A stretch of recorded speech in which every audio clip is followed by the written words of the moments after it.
capté, voilà, merci. Donc, une mission d'information consacrée au périmètre d'intervention et compétences des architectes des bâtiments de France, avec une journée particulièrement chargée pour nous aujourd'hui, puisque nous allons enchaîner 4 auditions. Et nous commençons donc par vous, l'Association nationale des architectes des bâtiments de France. Je rappelle que notre mission résulte d'une initiative du groupe Les Indépendants République et Territoires du Sénat qui a décidé de confier le rôle de rapporteur à notre collègue qui est à ma droite, Pierre-Jean Verzelen. Donc nous avons aujourd'hui le plaisir d'accueillir Fabien Sénéchal, donc président de l'association, accompagné d'Emmanuel Didier et Benjamin Abba-Perea, architecte des bâtiments de France et membre du conseil d'administration de la NABAF. Alors, je vous remercie vraiment de vous être rendu disponible. C'était important. Vous comprenez bien, vous êtes au cœur de notre travail du moment. Et c'est un moment donc très attendu. Nous avons le président de la commission des affaires culturelles, je dirais, d'une façon large, qui nous fait l'honneur et l'amitié d'être présent aujourd'hui. Donc, ce n'est pas à vous que je vais dire que vous exercez une mission qui est pour le moins très complexe. Et je ne doute pas que vos témoignages nous aideront d'en approcher encore mieux la difficulté. Une mission qui est parfois difficile auprès de certains élus locaux qui ne comprennent pas toujours le sens de vos décisions. Les premières auditions que nous avons menées, les réponses aux questionnaires que nous avons dressés avec le rapporteur nous ont déjà pas mal appris sur les conditions d'exercice de votre profession, mais aujourd'hui c'est le moment fort pour nous dire vraiment comment cela se passe. Il n'empêche que depuis que nous avons fait un certain nombre d'auditions, on a le sentiment que vous êtes, on pourrait dire, victime d'une forme de saturation administrative.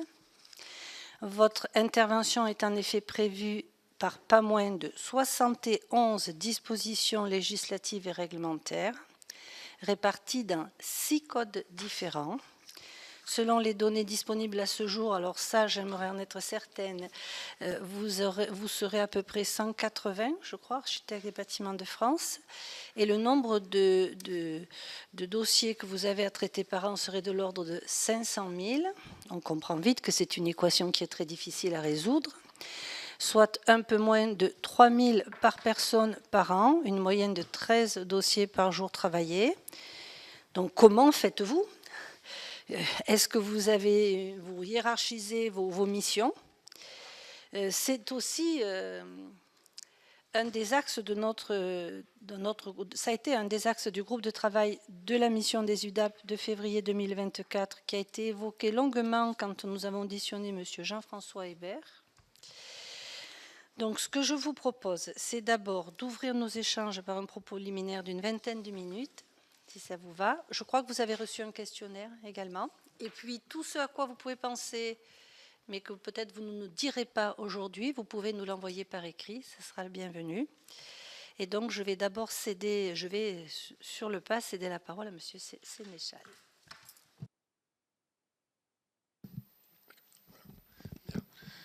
BF, excusez-moi. Un ABF, oui. Association nationale des architectes des bâtiments de France, effectivement. Madame la Présidente, merci. Merci pour monsieur le rapporteur, mesdames et messieurs. Merci beaucoup pour cette invitation, évidemment. Comme vous ne pouvez vous en douter, que nous attendions avec impatience parce que finalement, même s'il nous arrive et s'il m'arrive assez régulièrement de venir et de m'exprimer auprès des sénateurs ou des députés, c'est souvent dans le cadre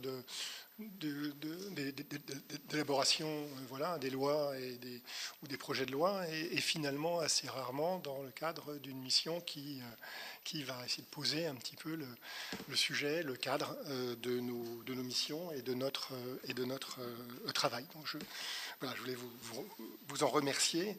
Alors, vous avez parlé de saturation administrative. Si vous me permettez, je vais en rajouter un petit peu. Je vais en rajouter un petit peu parce qu'effectivement, 500 000 avis par an, oui, c'est à peu près le chiffre auquel on est arrivé aujourd'hui. Mais on parle là que des dossiers d'instruction au titre du code de l'urbanisme, c'est un dossier de permis de construire. Or, nos missions, comme vous l'avez explicité, Jean-François Hébert, quand vous l'avez auditionné il y a quelques semaines, ne comprend pas que l'instruction administrative des dossiers, mais bien évidemment tout l'accompagnement. Enfin, on va y revenir, hein, puisque j'ai bien vu et nous avons bien vu que c'est l'accompagnement en amont, la présence sur le terrain, c'est un sujet qui revient régulièrement, donc on sera amené à en reparler. Mais parmi nos missions, voilà, tout ce travail d'accompagnement, d'élaboration des projets, d'assistance à l'élaboration des projets, que l'on quantifie peu en termes de nombre, mais qui nous prend voilà, beaucoup de temps. Je vais revenir sur ces sujets-là. Nos missions de promotion de l'architecture, de la qualité architecturale, de la qualité paysagère, parce que ça c'est pareil, c'est de la pédagogie, c'est du temps qu'on compte difficilement, et puis bien évidemment toutes les missions que l'on a sur les monuments historiques et sur le patrimoine, on va dire d'une manière générale. Alors avec on va dire l'éclairage qui a été mis sur nos missions sur les cathédrales, évidemment, mais c'est pas que ça. C'est aussi tout l'accompagnement que l'on fait auprès des propriétaires de monuments historiques, alors souvent les élus, mais pas que, pour les aider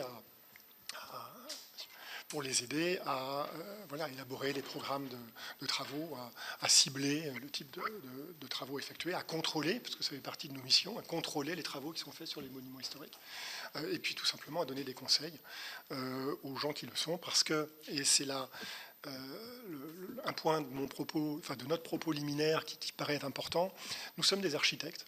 Hein, les architectes des bâtiments de France, nous sommes des architectes. Alors c'est une lapalissade sans doute, mais c'est quand même bon de le dire et de le redire, parce que effectivement nous sommes 180. Alors nous sommes 180 ou 189 architectes des bâtiments de France sur le territoire national. Nous sommes, mais nous ne sommes pas tout seuls. Nous avons des services. Alors des petits services. Puisque un service en moyenne c'est 6 personnes hein, dans nos, voilà, en département, donc ce sont des tout petits services administratifs, mais néanmoins nous avons des services et nous ne travaillons jamais tout seuls. Voilà, donc les UDAP en France c'est 800 personnes à peu près. Voilà. Voilà, hein, donc voilà. C'est important à dire parce que on voit bien que y a cette espèce de figure un peu voilà, un peu épouvantail ou un peu je sais pas comment le qualifier de l'architecte des bâtiments de France, mais l'architecte des bâtiments de France, et ça on va y revenir, et c'est fait partie des messages que nous souhaitons vraiment vous dire et vous voilà et vous faire comprendre, c'est que les architectes des bâtiments de France ne sont pas seuls, voilà, et que quand ils le sont, ça peut arriver, c'est plutôt une situation défavorable que le ministère de la Culture tente à essayer de contrer par différentes manières, on y reviendra. Donc voilà, donc nous ne sommes pas seuls. 800 personnes, c'est quand même néanmoins très peu, mais ça a déjà été dit, ça a été redit, hein, voilà, pour les missions qui sont les nôtres, qui nous sont données effectivement par les textes et les lois voilà, en vigueur, et qui concernent tous les champs de la... Alors, je vais formuler comme ça, tous les champs de la qualité. Voilà, donc qualité architecturale, qualité urbaine, qualité paysagère. C'est-à-dire finalement tous ces champs qui construisent nos villes, nos paysages, dont on a pu voir, parce que ça il ne faut pas l'oublier, au gré malheureusement des crises que nous avons traversées récemment, c'est-à-dire crise sanitaire, crise sociale avec les crises des gilets jaunes, combien la qualité ou la non-qualité de certains quartiers de nos villes, du logement, rendent difficile ou cristallisent un certain nombre de crises. Et on a pu en être témoin. Ce sont des choses qui ne sont pas quantifiées, qui ne sont pas quantifiables. Donc c'est pour ça que généralement, quand nous parlons de nos métiers, et que l'on veut parler économie, puisque voilà, on parle évidemment du tourisme, mais pour rappeler que voilà, le tourisme, c'est, sauf erreur de ma part, mais alors ça, vous avez sans doute bien les chiffres beaucoup plus en tête que moi, mais c'est 8% du PIB à peu près. Donc un pan important de l'économie qui se concentre quasiment exclusivement sur les 8% de territoire dont on a la charge. Voilà, donc 8%, hein, je crois que c'est voilà, hein, voilà, ce sont les on va dire les données réactualisées du ministère de la Culture. On est à peu près, voilà, on est autour de ces chiffres-là. Voilà. Donc, voilà. Donc, nous sommes tous architectes. Et je crois, en tout cas, c'est quelque chose que nous défendons, c'est quelque chose que nous constatons. Quand l'on sait que sur notre territoire, alors d'ailleurs j'en profite puisque je suis à la commission, nous sommes à la commission culture, pour dire et puis pour redire que la France est très en retard sur beaucoup des autres pays européens, puisque le recours à l'architecte n'est pas obligatoire en France dans tous les cas, puisqu'il faut avoir faut construire un certain nombre de mètres carrés pouvoir faire recours, pour avoir une obligation de recours à l'architecte, pour ne pas avoir la dérogation sur le recours à l'architecte. Pardon, les termes sont importants. Voilà. Alors que dans d'autres pays, en Belgique, en Suisse, en Espagne, le recours à l'architecte, en Italie, le recours à l'architecte est courant et obligatoire. En France, ce n'est pas le cas, ce qui fait que dans bien des cas, l'architecte des bâtiments de France est le seul architecte que les gens vont rencontrer dans le cadre de l'élaboration de leur projet. Voilà. Alors évidemment, vous avez compris, parce qu'il y a eu plusieurs interventions, plusieurs auditions avant la nôtre, notre objectif à nous est d'essayer de faire en sorte que pour que nous puissions faire notre métier de conseil, c'est l'idéal, est d'arriver le plus en amont possible des projets. Nous y reviendrons. Mais néanmoins, je pense que, en tout cas, nous sommes persuadés que c'est une chance pour les territoires que le ministère de la Culture mette à disposition des élus, des citoyens, des professionnels, des architectes que nous sommes, pour aider à l'élaboration des projets, et puis pour in fine, et on y reviendra également évidemment, pour donner des avis sur les projets. Voilà. Comment souhaitez-vous que l'on procède? Parce qu'effectivement, nous avions eu une liste de questions. Vous souhaitez peut-être qu'on y réponde ou qu'on y revienne? Oui. D'accord.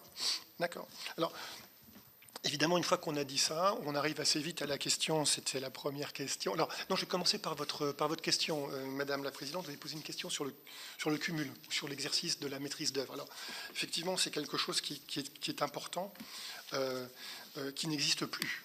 Je vous le confirme. Alors, c'est-à-dire que les architectes des bâtiments de France, comme tous les architectes, enfin comme tous les fonctionnaires de l'État, peuvent faire du cumul, c'est-à-dire exercer des missions d'enseignement ou que sais-je, qui se fait qui sont strictement encadrées, que tous les fonctionnaires de l'État peuvent le faire, ça demande une autorisation de son autorité hiérarchique, etc. Par contre, les références, voilà, le droit d'exercer une activité de maîtrise d'œuvre privée, à titre personnel, n'existe plus. N'existe plus depuis la loi SRU de 2000. Voilà. Donc on vous fera passer tous ces éléments-là vraiment techniquement, mais ça n'existe plus depuis 2000. En fait, en 2000, cette possibilité-là avait été resserrée et on avait demandé aux architectes des bâtiments de France à l'époque de faire des déclarations et d'exercer en dehors de leur département. Voilà. Et puis en 2004, ça a été terminé. Voilà. Moi qui suis rentré comme architecte des bâtiments de France en 2008 au ministère de la Culture, puisque j'ai eu un parcours interministériel, donc j'ai eu une autre vie administrative auparavant, je n'ai jamais connu cette situation-là, par exemple. Et aujourd'hui, effectivement, de manière très très claire, les architectes des bâtiments de France ne peuvent plus exercer le métier d'architecte à titre privé. Je peux vous interrompre? Bien sûr. Alors ça, c'était peut-être un questionnaire que vous avez reçu. Moi, ma question, c'était quel accompagnement vous faites au niveau des élus dans le cadre de votre mission publique. Donc c'est bien d'avoir éclairci le point sur le fait que vous ne trouvez pas le temps d'exercer une mission privée en dehors de vos horaires. Je peux le comprendre au vu de tout ce que vous avez à faire. Voilà, je sais pas comment vous feriez. Mais maintenant, et le point d'achoppement, souvent, c'est la relation que vous avez, enfin le point d'achoppement, dans certains cas, c'est la relation d'accompagnement que vous faites avec les élus. Est-ce que vous trouvez le temps de les accompagner vraiment sur les projets qu'ils ont apportés, particulièrement les petites communes, parce que pour les grosses, les problèmes sont différents vu qu'elles ont un personnel différent. Merci. Alors, d'accord, je n'avais pas bien compris la question, merci. Alors, en fait, je pense que nous très très clair, c'est un sujet qui fait débat, dont nous parlons régulièrement. Le rôle de l'architecte des bâtiments de France, pour nous, c'est d'être auprès des élus. hein, on est bien d'accord. Une des difficultés que nous avons, vous avez parlé d'embolie administrative, c'est un petit peu, voilà, donc effectivement, un certain nombre d'entre nous de services n'arrivent pas, enfin voilà, sont débordés pour tout un tas de raisons, n'arrivent pas ou pas suffisamment à être auprès des élus, mais nous sommes tous convaincus que notre métier n'a de sens que si nous sommes auprès des élus, et en particulier auprès des élus des petites communes. Voilà. Donc ça, c'est vraiment un point que l'association défend, que nous mettons en avant, que nous défendons vraiment âprement. Alors, nous le défendons âprement de manière réaliste. Évidemment, parce que quand dans un service de 5 personnes, il y en a un en congé, un en arrêt maladie, voilà, très très vite, on voit bien que ça devient voilà, compliqué de répondre à la fois aux sollicitations disons, administratives, impératives, qui sont les nôtres, c'est-à-dire répondre, c'est tout simplement répondre dans les temps, hein, répondre aux avis dans les temps, et être sur le terrain. Néanmoins, je vous ferai, j'attirerai votre attention, et Jean-François Hébert l'avait relevé, hein, que les statistiques du ministère nous disent que, on va dire France entière, après, voilà, il y a toujours des cas particuliers, mais que France entière, les architectes des bâtiments de France instruisent leurs dossiers en 22 jours. D'accord, c'est-à-dire moins de temps que le temps disons, administratif qui nous est donné. Donc, certes, nous sommes en situation de saturation administrative, voilà, mais néanmoins, les services arrivent à faire face et à répondre aux obligations qui sont les nôtres. Voilà. Tu veux peut-être compléter ? Oui, ce qu'on pourrait compléter, c'est par l'exercice de l'émission des avis qu'on donne au sein des demandes d'autorisation d'urbanisme. Entre parenthèses, celle-ci, il y a 25 ans, si on regarde la courbe ascendante qu'elle suit, le nombre d'autorisations d'urbanisme a pris 108%. Et nos services ont pris moins 10% d'effectifs. Voilà. Donc déjà, l'exercice de l'émission des avis, étant nous-mêmes tous au sein de nos services astreints par ces délais, si on veut faire les choses correctement, éviter d'avoir à émettre des avis défavorables au moment de cet exercice régalien qui est la rédaction de l'avis, l'émission de l'avis, forcément, on a intérêt à traiter l'avant-projet pour être certain d'avoir une instruction plus fluide et d'avoir un dossier qui nous arrive déjà ayant intégré les différentes indications, contraintes, Madame la Présidente, vous le dites, mais c'est aussi les éléments à prendre en compte. Ouais. Mais c'est vrai que c'est le terme générique. Oui. Et donc, c'est ça dont il faut avoir conscience aussi, c'est que cet exercice régalien, il ne peut s'affranchir de la mission de conseil pour laquelle nous sommes particulièrement convaincus et investis, et qui nous occupe bien plus et qui rajoute à cette partie émergée de l'iceberg que vous avez citée avec tous ces actes et ces affaires administratives qui nous occupent. Mais on ne peut pas exercer le contrôle sans exercer le conseil.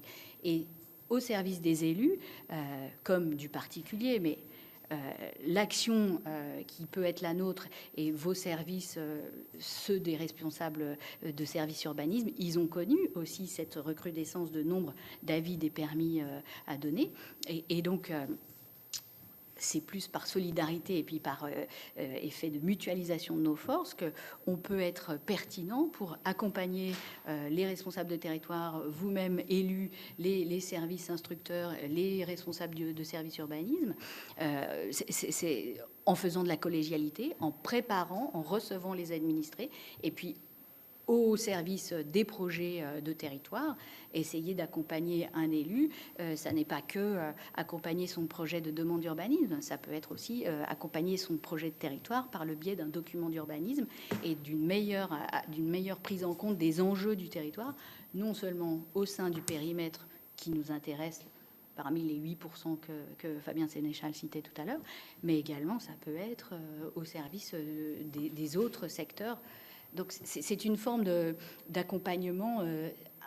Un élu, il a un expert à disposition à ses côtés. Voilà. Et il peut y recourir, pas forcément pour parler d'un dossier avec un avis défavorable à la clé, quoi.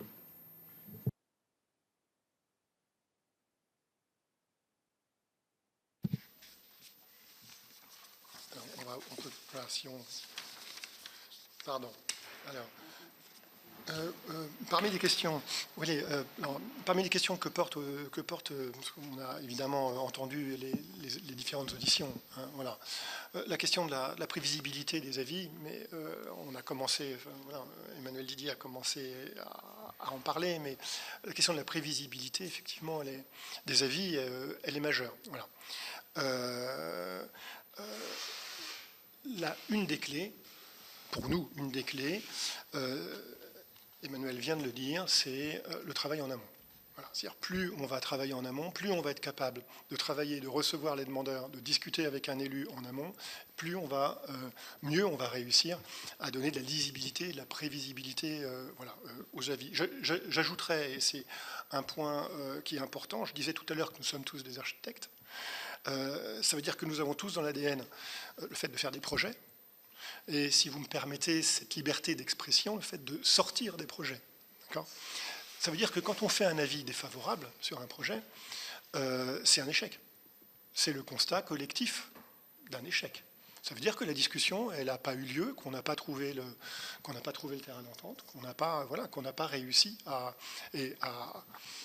trouver le chemin qui permet de faire le projet. Parce que, de manière très très claire pour nous, l'intérêt, c'est souvent une image que je prends, mais dans nos centres-villes, surtout en milieu rural, on a besoin d'avoir des habitants, on a besoin d'avoir des activités, on a besoin d'avoir des commerces, on a besoin d'avoir des médecins. Voilà. Donc ça veut dire qu'il faut qu'il y ait des projets de réhabilitation, il faut qu'il y ait des projets urbains, il faut qu'il y ait des projets de territoire qui puissent émerger. Et nous, notre intérêt bien compté, c'est quand même bien que ces projets-là se fassent. Voilà. Donc à chaque fois que l'on fait un avis défavorable sur un projet individuel ou voire structurant, on sait que c'est un pas qu'on a, voilà, c'est une marche qu'on a ratée à un moment ou à un autre. C'est pour ça que, alors je crois que le ministère de notre ministère de tutelle, le ministère de la Culture, vous a transmis les différentes propositions, hein, qui sont les différentes mesures que nous sommes en train de travailler collectivement au ministère pour essayer d'améliorer ces sujets-là. Mais parmi ces questions, la question de la prévisibilité du travail en amont revient en très bonne place. Le travail de construction des avis, hein, également. Je voyais dans les questions que vous nous avez transmises, voilà, un de vos collègues élus qui disait « mais je ne comprends pas, l'ABF a donné un avis contraire au règlement ». C'est pas possible qu'un ABF donne un avis contraire au règlement. Alors c'est possible qu'un ABF fasse une erreur, mais de la même manière qu'un instructeur, que n'importe quel instructeur administratif peut faire une erreur. Ça c'est possible. C'est pas possible qu'il donne normalement c'est pas possible qu'il donne un avis contraire à un règlement, et ça l'est d'autant moins que quand on a un règlement, et c'est tout le sens de la prévisibilité de la règle et de l'intérêt des sites patrimoniaux remarquables que l'on construit ensemble avec les élus, avec les services d'une collectivité, qui est de co-construire la règle et d'être responsable, d'être co-responsable de son application. Donc je veux dire, en théorie, dès lors que l'on a une règle écrite dans un site patrimonial remarquable, c'est de la responsabilité partagée de l'ABF et du maire et de ses services, hein, de bien faire appliquer la règle. Je dirais que dans ces cas-là, l'architecte des bâtiments de France que nous sommes, il est là pour justement essayer de gérer les questions qui sont des questions d'architecture, d'urbanisme, qui sont, pour le coup, les questions qui ne peuvent pas être prévues dans le règlement, parce que l'on sait, quand on est architecte, quand on est urbanisme, que la qualité, alors ça c'est quand même un point qui est important, que je n'ai pas entendu dans les débats dites clairement, donc on le dit clairement, c'est que la qualité architecturale, malheureusement, ce serait tellement bien, eh bien, ça se réglemente très difficilement. Voilà, Vitru va essayer, mais ça se réglemente très difficilement, et c'est pour ça que nous sommes là, et je dirais que c'est peut-être toute la modernité, excusez-moi ce pas de côté, mais c'est quand même toute la modernité de l'administration de la culture que de mettre à disposition des opérateurs, des élus, des architectes, non pas une règle, mais une personne qui est capable d'analyser finement, en fonction du territoire et selon son expertise, l'adaptation à donner à la règle générale, pour permettre le projet. Voilà. Justement, cette construction du SPR, il se fait donc conjointement avec les élus. Et après, le document d'urbanisme, le PLU est donné, mais à l'intérieur du PLU, il y a référence au SPR, on est bien d'accord. C'est une servitude. Voilà. Oui, c'est une servitude. Toute personne qui souhaite construire, enfin faire des travaux, pas forcément construire sur une commune où il y a un SPR, va consulter, c'est normal, le plan local d'urbanisme. Donc les choses sont assez clairement écrites. C'est pas un empilement, c'est pas... C'est une servitude d'utilité publique, donc elle s'exerce de façon distincte. Enfin, il n'y a pas de rapport de compatibilité. Ça n'est plus le cas. Ça a été le cas, mais ça n'est plus le cas. Ceci dit, quand on a des échanges avec les élus, et je pense que ça c'est méconnu, c'est vrai, ils n'ont pas conscience que l'architecte des bâtiments de France, autant que l'élu, est responsable de l'application de ce document de site patrimonial remarquable. Moi, j'ai même en ce moment un élu qui me fait un recours sur un avis où j'exprime juste l'opposition à la règle. Et alors, pour moi, c'était simplement du contrôle de légalité, finalement. C'était pas... Et ça a été très compliqué de faire comprendre que... Mais oui, souvenez-vous, en fait, c'est la commune qui est à l'initiative de ce document. Nous l'avons travaillé ensemble, étudié ensemble. Ça passe à l'enquête publique. Et nous sommes garants, autant l'un que l'autre, de l'application de ce règlement. Voilà. Excusez-moi, je vous ai interrompu. Donc, voilà, donc la question de ce règlement. Alors, les sites patrimoniaux remarquables, ce sont 1000 documents sur le territoire national. Alors évidemment, ça ne règle pas tous les problèmes de la prévisibilité. Voilà, donc on a le conseil en amont, ça je pense que c'est le sujet majeur. La construction de la règle. Alors la règle, évidemment, du point de vue du ministère de la Culture, le site patrimonial remarquable, c'est la règle la plus... c'est le meilleur vecteur. On peut aussi travailler. Alors, on peut aussi travailler avec le PLU, avec des OAP patrimoine dans le cadre d'un PLU. Alors, c'est possible. On le fait tous. Nous sommes, par contre, il faut que nous soyons conscients aussi tous que le temps du PLU n'est pas le temps du patrimoine. Voilà. Le PLU, c'est un projet urbain. Un projet urbain, il faut que ça bouge, il faut que ce soit adaptable, il faut que ça puisse évoluer en fonction des nécessités et des projets. L'objet de la préservation du patrimoine, c'est de transmettre aux générations futures un certain nombre un héritage, voilà, ce qui fait sens. Donc on n'est pas dans la même, on va dire, temporalité. Donc on sait par expérience que on peut travailler avec les collectivités pour élaborer dans le cadre du PLU un certain nombre de règles, et c'est même très souhaitable. Voilà. On sait également d'expérience, c'est pour ça que je mets juste un bémol sur cette solution-là, que c'est très chronophage pour nous, mais on le fait volontiers, mais c'est aussi très facilement détricotable. Voilà. Et on s'aperçoit, moi je l'ai vécu à l'occasion des dernières élections municipales, que on fait tout un travail avec une municipalité, la municipalité suivante arrive avec des élus, peut-être des jeunes élus qui ont moins d'expérience que leurs prédécesseurs, qui vont prendre un peu le contre-pied de l'équipe précédente. Et puis c'est simplement en ce moment, à la fin du mandat, que la nouvelle équipe se rend compte qu'il faut refaire finalement ce qui a été défait. Mais voilà. Donc c'est un sujet, et pour le coup, c'est un peu une question qu'on pourrait se poser. C'est comment amener un peu de pérennité dans ces règlements lambda que l'on pourrait, qui peuvent accompagner ces questions de patrimoine. Néanmoins, c'est un vrai vecteur c'est un vrai outil. Sachant que j'allais y venir. Sachant que sur tous ces sujets-là, il faut que la règle, elle soit lisible, elle soit visible, elle soit accessible. Vous disiez que vous posiez la question de la superposition. Nous nous rendons compte malheureusement trop souvent, que soit les élus, soit leurs services, soit les professionnels, je vais mettre une pierre chez nos confrères architectes, mais les maîtres d'œuvre, enfin bon, les règlements ne sont pas toujours lus. Voilà. Et on s'aperçoit malheureusement trop souvent qu'un certain nombre de difficultés arrivent tout simplement parce que le projet se fait en méconnaissance de la règle. Je ne parle même pas du contexte, mais simplement de la règle. Donc là, il y a un vrai sujet collectif à faire. Et là, je pense qu'on a beaucoup à faire ensemble. Quand je dis à faire ensemble, c'est avec les collectivités pour réussir à faire en sorte que, je pense que, je ne sais pas si vous allez auditionner ou si vous auditionnez les services ADS, enfin les services qui s'occupent du droit des sols des collectivités, mais je pense qu'ils ont les mêmes problèmes que nous. Ils ont les mêmes problèmes que nous aujourd'hui. C'est-à-dire qu'en fait, ils ont... Voilà, hein, c'est bien entendu.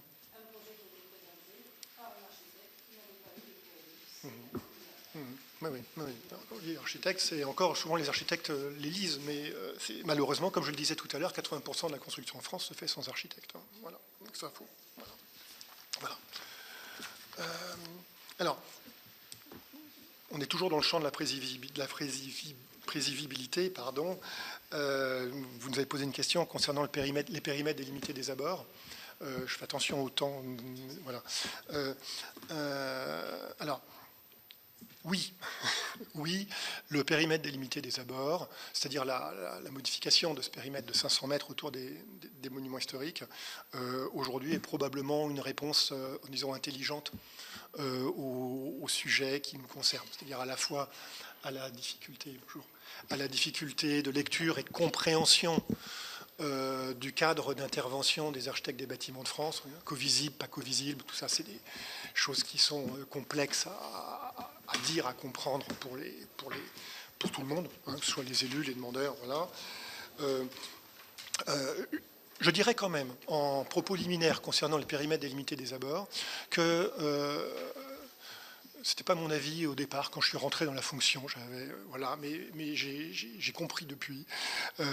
Le législateur, en établissant un périmètre arbitraire de 500 mètres autour des monuments historiques, donc en 1946, hein, voilà, la loi a très subtilement et très finement, finalement, ciblé, visé, géré la servitude par rapport à l'objectif qui était celui de protéger les abords d'un monument historique. On s'en rend compte globalement. Voilà. Aujourd'hui, la société a changé. Il y a peut-être plus de monuments historiques, mais je ne suis pas sûr. Mais en tout cas, la société a changé. Il y a plus de monuments historiques. On a peut-être moins de temps pour, comme vous l'avez dit. Voilà, ce périmètre de 500 mètres, on se rend compte que... Et puis on se rend compte que nos citoyens et nos élus ont besoin de mieux comprendre et surtout de moins avoir une impression d'arbitraire. Quand je dis, c'est vraiment une impression d'arbitraire. Hein. Je l'ai dit en propos liminaire, il y a tout un tas de vieilles lunes que nous souhaitons un peu essayer de déconstruire avec vous aujourd'hui. Mais cette question de l'arbitraire, elle est majeure parce que la covisibilité, ça répond à des critères qui sont des critères, je veux dire, scientifiques. C'est-à-dire, on est covisible ou on n'est pas covisible. Encore une fois, 500 000 avis par an, on peut se tromper. Voilà, ça peut arriver. Mais la covisibilité, elle répond à des éléments très tangibles. Elle est très cadrée par la jurisprudence, puisque le juge, puisqu'on est en droit administratif français, donc le juge a eu à statuer sur le sujet, donc il n'y a pas d'ambiguïté. Néanmoins, nous pensons qu'effectivement, développer les périmètres des abords, c'est une bonne chose. C'est un outil tout à fait adapté, qui déjà va nous permettre de nous soulager. Ça, c'est une première chose. Mais surtout, qui va permettre à la population, au sens large, de mieux comprendre le sens de notre action sur le territoire. Voilà, puisqu'on a... Alors, vous me posez la question de la complexité de l'élaboration des PDA. Je dirais que le problème ne vient pas tant de la complexité de créer, de concevoir un PDA, parce que finalement, sauf à quelques rares exceptions prêtes, créer un PDA, un périmètre délimité des abords, pardon, je jargonne, surtout vous m'arrêtez si je déborde. Voilà. Mais créer un PDA, ça demande une analyse, on va dire, une analyse historique, une analyse patrimoniale, mais qui est abordable par nos services parfois, par n'importe quel bureau d'études en charge de... Voilà. La difficulté que l'on a, c'est plus c'est la question c'est la procédure administrative qui nous pose problème et sur laquelle on achoppe. Je vais donner un exemple simple, et je pense qu'on en a tous. Nous, en 2000, alors ça ne s'appelait pas des PDA, c'était des PPM à l'époque, mais c'était la même chose. En 2000, sauf qu'il y a l'interrogation des propriétaires de monuments qui est venue se rajouter à ça, qui nous pose problème. Mais en 2012, en Bretagne, nous avions commandé une étude pour faire des PPM en masse. Donc nous avions fait une commande pour une cinquantaine, ou plus que ça, 70 PPM. Voilà. Donc on avait un bureau d'études qui avait fait des PPM pour avoir des périmètres, ce qu'on appelle aujourd'hui des périmètres délimités d'abord, en masse. Donc voilà. Donc on a toutes ces études-là que très concrètement, on a réalisé à 10%. Parce qu'on a achoppé sur les procédures administratives, voilà, parce que c'est pas notre... voilà, nous, on n'a pas le temps, c'est pas notre métier. On ne peut plus, parce qu'auparavant, on pouvait le faire, on n'arrive plus, on ne peut plus s'appuyer sur les autres administrations, sur les préfectures ou sur les DDT, ou M, pour ce qui me concerne, sur les DDT, parce qu'eux-mêmes sont dans d'autres... enfin voilà, parce qu'ils nous renvoient à nos propres responsabilités, tout simplement. Voilà. Sur le suivi procédural dans une préfecture, quand on a une interlocutrice ou un interlocuteur responsable en charge des collectivités territoriales, moi j'ai eu cette interface-là et je sais que je n'ai eu aucun mal à produire le fond, formaliser un périmètre avec un rapport, et le reste, le suivi procédural pur, c'était cette personne qui s'en chargeait, avec le suivi de l'enquête publique. Enfin, c'est toute cette partie immergée de l'iceberg qui est très compliquée à prendre en charge pour nous. Moi, j'ai fait l'expérience et j'ai remarqué en fait que c'est très dépendant de la nature du territoire sur lequel le PDA se trouve.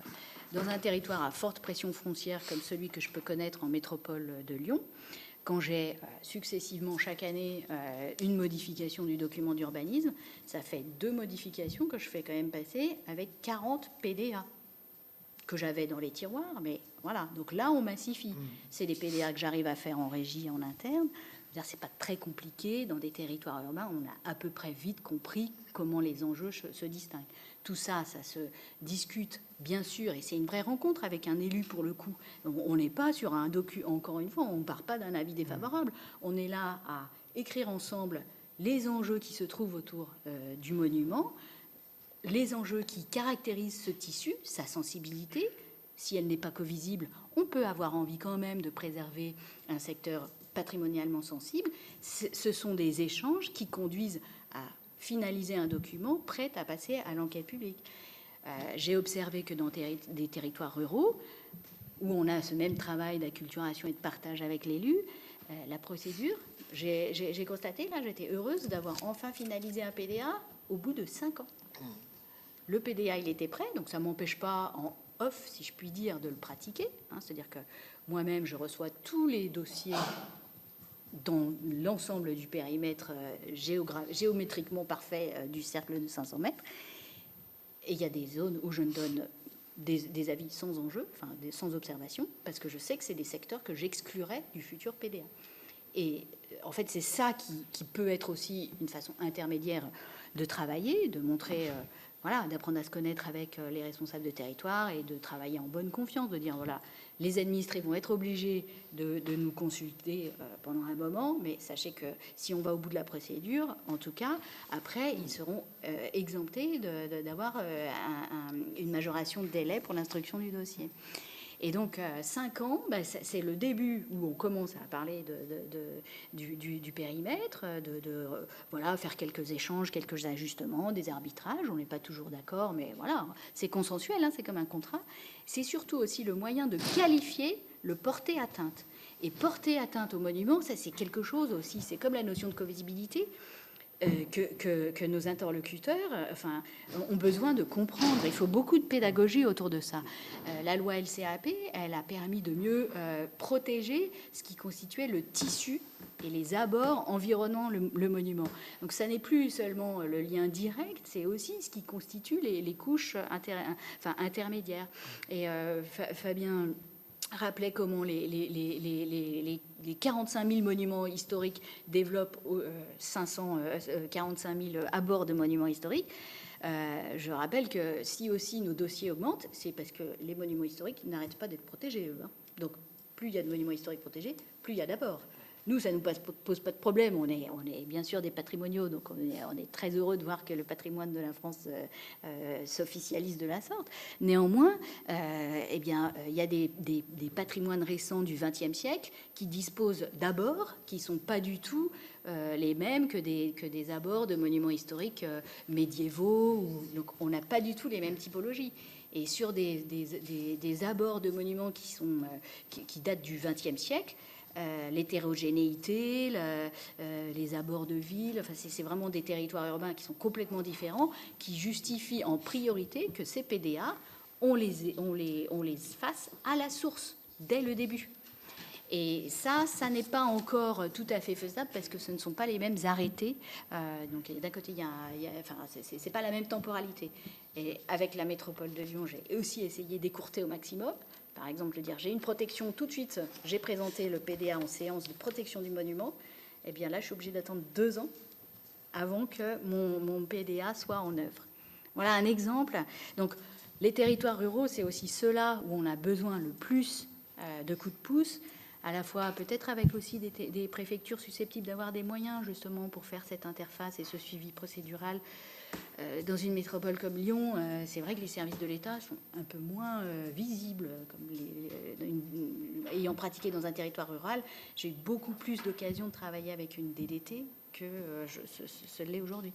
Mais ces enjeux de PDA, si on ne les indique pas dès les porter à connaissance dans les documents urbanisme que nos élus nous transmettent, eh bien, on a déjà raté une case. Donc, se rendre disponible au-delà des avis qu'on émet tous les jours à travers les demandes d'urbanisme pour veiller à être vigilant, à attraper un document d'urbanisme en voie d'évolution et dire là j'ai des choses à dire, c'est à ce moment-là qu'il ne faut pas que je rate le train pour pouvoir échanger et parler de fond, quoi.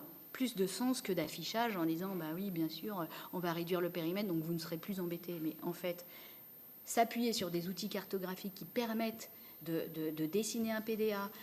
Moi, c'est même des fonds cartographiques que j'utilise maintenant en disant, voilà, à ces endroits-là, dans ces secteurs, on pourra penser à identifier des secteurs où il y aura des possibilités de panneaux solaires beaucoup plus évidentes que dans le centre-bourg ancien. C'est aussi une façon vraiment de parler de caractérisation et de zones de développement des projets, quoi.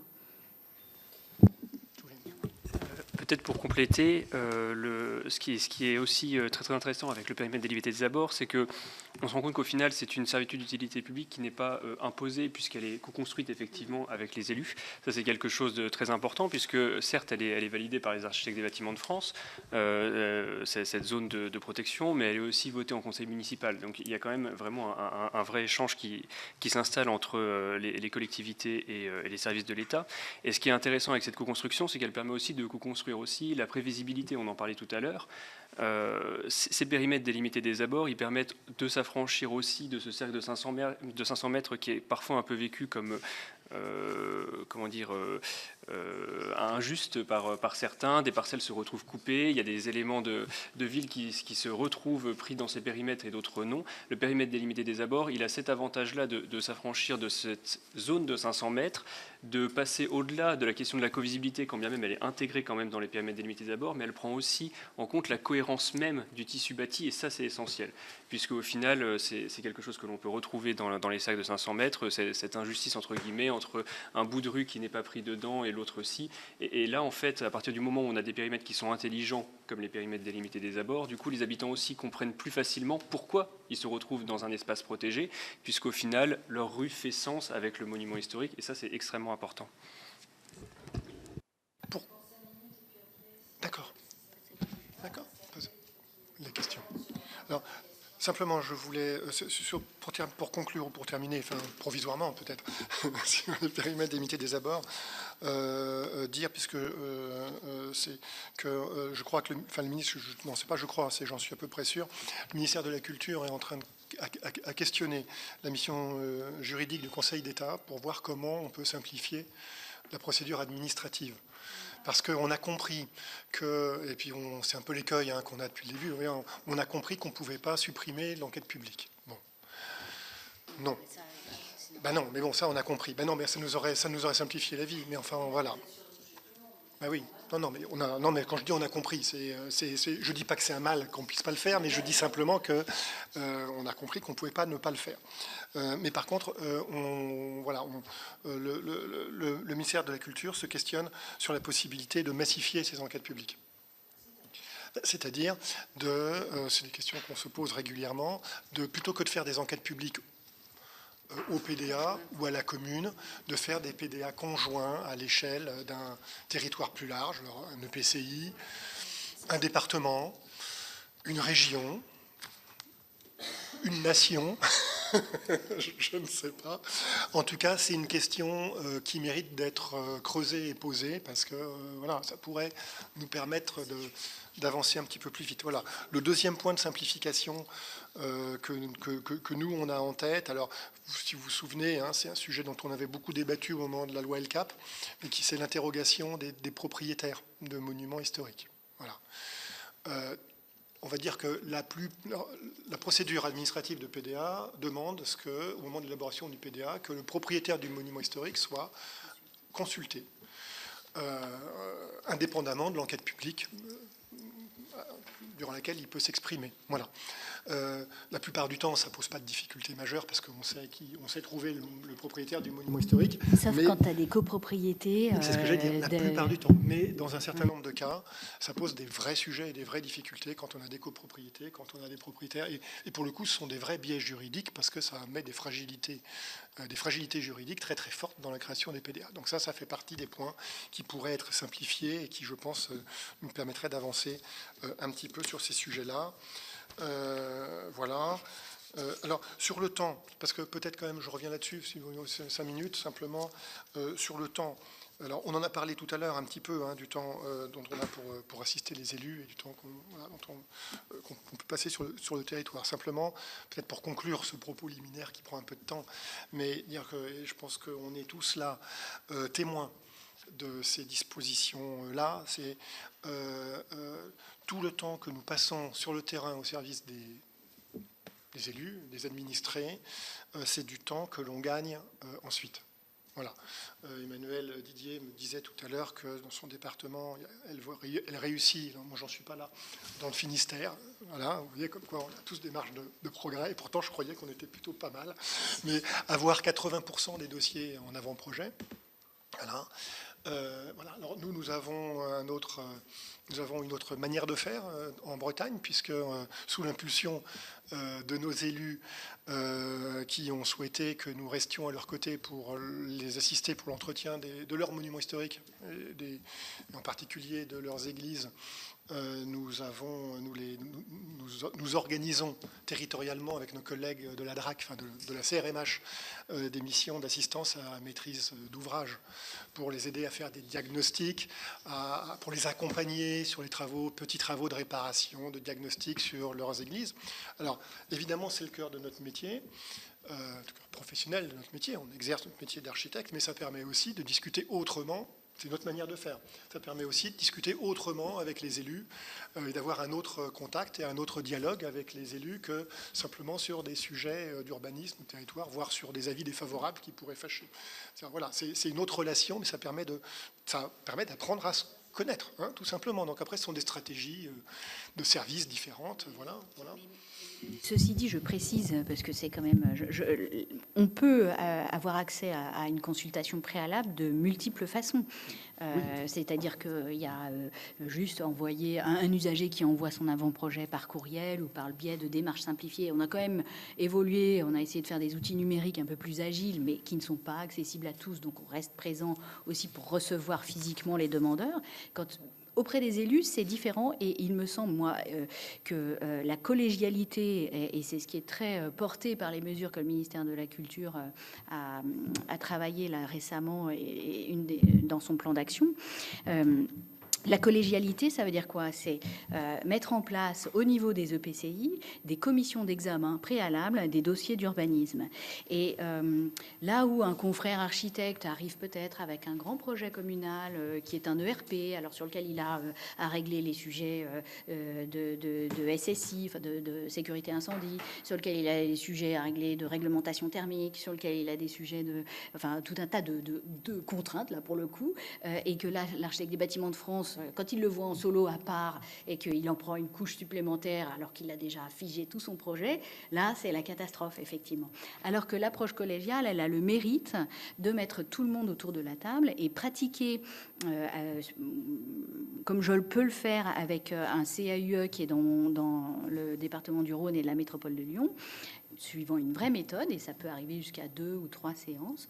On examine un dossier en présence de l'élu, du service instructeur, d'un architecte conseil, et on est finalement autant généraliste que spécialiste, et on aborde, c'est un peu la règle du dites-le nous en une fois. En face de nous, on a le porteur de projet qui reçoit l'ensemble des dispositions réglementaires du document d'urbanisme, de l'approche normative, de ce que peut être l'imprévisibilité de la vie de l'architecte des bâtiments de France. Si on veut travailler en confiance, ce qu'on dit en séance préalable, c'est pas pour dire autre chose au moment de l'émission de l'avis de l'architecte. Et donc tout ça, le meilleur avis qu'un architecte des bâtiments de France puisse donner, c'est un avis sans prescription. C'est un avis favorable. Et donc moi, mon maître mot, et je pense qu'on est tous d'accord, c'est que si on a mis en œuvre cette collégialité ou cette façon de procéder préalablement, eh bien, un avis favorable, au moins, il n'est pas sujet à recours, quoi. Voilà. Monsieur le rapporteur. Oui, je vais essayer d'aller vite pour que chacun puisse s'exprimer. Déjà, merci beaucoup d'être venu. Je pense que vous avez bien compris l'idée de la mission. Hein. C'est pas une mise en cause des ABF. D'ailleurs, on aurait peut-être pu l'appeler plutôt UDAP qu'ABF, en fait. C'est plutôt sur l'organisation et le fonctionnement. Mais évidemment, nous revient à nous, de la part d'élus plutôt ruraux, de la part de citoyens, plutôt en ruralité, plutôt dans les communes qui n'ont pas les moyens d'avoir des services d'urbanisme très développés, un certain nombre d'incompréhension et de mécontentement. Ce qu'on croit comprendre depuis quelques auditions, c'est que vous êtes pris les uns et les autres dans un effet ciseau très complexe. C'est-à-dire que vos missions dans le temps se sont étendues, le nombre de bâtiments classés s'est développé, le nombre de demandes s'est multiplié, et les effectifs n'ont pas progressé, ont même plutôt baissé, ce que vous dites. Bon. Donc vous êtes dans un effet ciseau, j'allais pas dire intenable, mais en tout cas qui vous complique la vie. Il y a sur ce que vous avez exprimé sur les bâtiments en tant que tels, les bâtiments classés où les mairies portent des projets. Vous avez décrit une volonté d'être près des élus, j'en suis absolument convaincu. Alors après, c'est dans les moyens qu'on a, humains. Quand vous êtes dans l'Aisne, vous avez un ABF et 800 communes, c'est compliqué d'être partout tout le temps, évidemment. Mais cette volonté, personne ne peut la contester. Et d'ailleurs, je veux dire, la connaissance d'un ABF, une église, elle ne se ressemble jamais, elle n'a jamais la même histoire, et donc d'avoir vos conseils en termes de matériaux, du bâtiment, enfin, oui, même si des fois on ne se met pas d'accord, il y a des trucs qui paraissent plus de bon sens. Bon, okay. Il y a cette partie-là. Et puis ensuite, il y a la partie et qui est plutôt celle, à mon avis, qui grippe les choses et peut-être qui grippe l'image, c'est toutes les demandes du concitoyen, je caricature, qui veut changer ses fenêtres, qui veut changer ses ardoises, etc., qui n'est pas directement collé au bâtiment et qui, lui, a du mal à comprendre la décision, qui vient voir le maire et qui, lui non plus, ne sait pas tellement l'expliquer. Et je crois que beaucoup se joue là.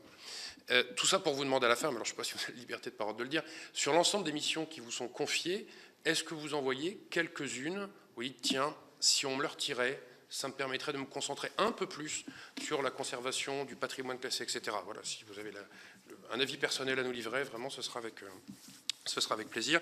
Et deuxièmement, mais c'est dans le droit fil de ce que et j'en profite aussi, pardon, pour dire un mot sur le PDA. Ce que vous avez dit, on ne l'a pas entendu depuis le début, c'est précis, je trouve que ça ouvre des pistes de solutions et de travail.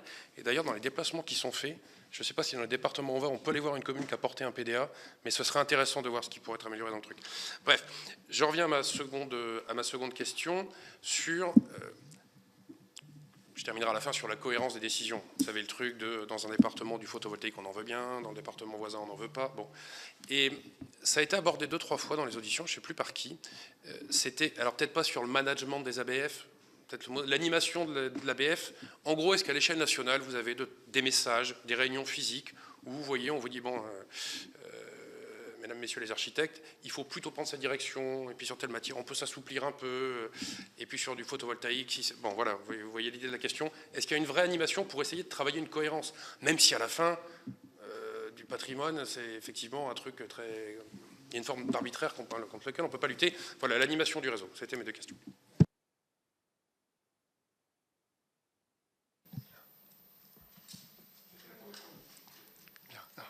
Oui, monsieur le rapporteur, merci. Merci pour ces questions-là. Effectivement, qu'abandonner alors, qu'abandonner ou déléguer. Alors, cela, c'est pas... Alors, voilà, nos missions, elles nous sont données par les textes et par les lois et les règlements en vigueur. Voilà, j'aurais tendance à dire, et c'est ce que j'ai commencé par là. C'est-à-dire que le rôle de l'architecte des bâtiments de France, c'est de parler de la qualité sur les territoires. Qualité architecturale, qualité paysagère, qualité patrimoniale, dont on sait, dont on dit que c'est un patrimoine commun à l'architecture, patrimoine commun de la nation. Enfin, bon, voilà. L'État français a émis, une position forte. Mais on a dit aussi pourquoi. Enfin, voilà, il y a des raisons objectives d'être fier de notre patrimoine, de nos paysages et d'être la première destination touristique dans le monde. Bon, bah voilà. Et donc, effectivement, on a une réponse, on va dire, administrative à la hauteur de l'enjeu et à la hauteur de l'ambition qu'on y met. Et je vais dire aussi à la hauteur du regard que les autres pays du monde porte sur nous. Et là, pour le coup, en tant que président de l'Association nationale des architectes des bâtiments de France, je peux en témoigner, mais vous aussi certainement, puisqu'on a des sollicitations régulières d'intervention, d'audition par des pays européens, extra-européens, qui souhaitent comprendre comment nous travaillons et qui souhaitent s'enrichir du dialogue et de la compréhension du système français, qui fait référence. Donc c'est quand même quelque chose qu'il faut bien avoir en tête. Néanmoins, on peut se poser quelques questions. Voilà. Moi, je pense qu'on peut se poser quelques questions. On a parlé tout à l'heure des cathédrales. Comme vous le savez, nous sommes conservateurs des cathédrales, donc monuments historiques classés appartenant à l'État. Et en tant que conservateurs de ces cathédrales, nous sommes russes, c'est-à-dire responsables uniques de sécurité. Voilà. On peut se poser... Voilà. On est là sur la limite de l'exercice. C'est-à-dire autant la conservation des monuments historiques, c'est notre métier. Voilà, je ne suis pas conservateur d'une cathédrale, moi je suis conservateur d'un château. J'ai cette grande chance dans le Finistère, je suis conservateur d'un château. Mais je n'en suis pas le russe, et vous allez voir où je vais en venir, puisque ce château est donné en gestion au département, que le département possède un certain nombre, dans le cadre d'un EPCC, un certain nombre d'autres monuments et d'autres, qui sont en gestion avec un russe unique, c'est-à-dire un fonctionnaire du conseil départemental, qui est en l'occurrence une femme, qui est une ingénieure, qui est une spécialiste, et qui est russe pour tous les monuments qui sont donnés en gestion, sont en gestion par le conseil départemental. Pour le coup, moi, en tant que conservateur du château de Kerjan, magnifique, allez-y, dans le Finistère, j'ai une certaine assurance, puisque j'ai à mes côtés une personne qui est russe, qui est une professionnelle, qui fait ça toute la journée et qui a une connaissance parfaite de toutes les règles, les règlements, la réglementation incendie, qui suit toutes les procédures qui sont bien complexes. Voilà. Et pour le coup, je pense que là, on a un vrai sujet. C'est très chronophage dans notre service, là, dans tous les services. Une cathédrale, c'est un demi ABF et un collaborateur. C'est un ETP et demi. C'est à temps plein. Voilà. C'est gigantesque. Voilà. Donc là, je pense qu'on a un vrai sujet, mais je pense que ça a déjà été évoqué, ça le sera peut-être à nouveau, mais je pense que ça, c'est une vraie. Voilà. Vous savez également, alors on pourra y revenir, mais ça fait débat entre nous. C'est pas un sujet au sein de l'association, je suis complètement transparent avec vous. C'est un vrai sujet chez nous, mais la question de gestion des sites. Alors, ça va me permettre d'ailleurs des sites au titre du Code de l'environnement. Vous savez qu'en tant qu'architecte des bâtiments de France, nous exerçons les missions de donnant des avis, une mission de contrôle et d'avis sur les sites inscrits au titre du Code de l'environnement. Les sites inscrits et des sites classés. Alors, les sites classés, c'est quand même plus marginal, parce qu'en théorie, par définition, ici, il passe moins de choses, sauf en zone urbaine. À Paris, par exemple, on a d'autres sujets. Voilà. Bon. Alors, je me saisis de l'occasion pour rappeler que c'était en 2016 également, Madame la Présidente, la loi biodiversité, l'étude d'impact de la loi biodiversité a établi de manière, on va dire, de manière scientifique, on peut faire confiance à nos collègues du ministère de l'écologie pour avoir fait les choses, voilà, dans les... Bon, je l'espère. En tout cas, voilà. Ont établi que l'avis simple, puisque l'architecte des bâtiments de France donne un avis simple au sein des sites inscrits, ne permettait pas d'assurer la permanence de l'objet